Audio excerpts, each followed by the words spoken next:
দ্রুতই বাংলাদেশের রাজনীতি, অর্থনীতি এবং সামাজিকতা সব কিছুতে একটা নতুন পরিবর্তন আসতে যাচ্ছে। যেই পরিবর্তনটা বর্তমানে ডক্টর মোহাম্মদ ইউনূসের হাত ধরেই হয়তো বা হতে পারে।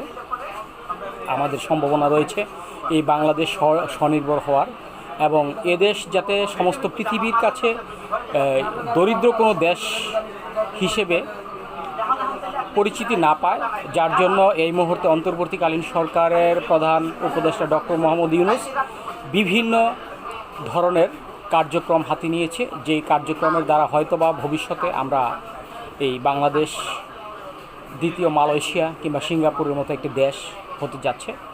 তবে জনগণের সাহায্য সহযোগিতা প্রয়োজন। আপনারা বারবার নির্বাচনের কথা না বলে কমপক্ষে 5 বছর অন্তর্বর্তীকালীন সরকারের প্রধান ডক্টর মোহাম্মদ ইউনূসকে ক্ষমতায় রাখতে পারলেই হয়তোবা এদেশ আবার নতুন করে জাগতে পারে।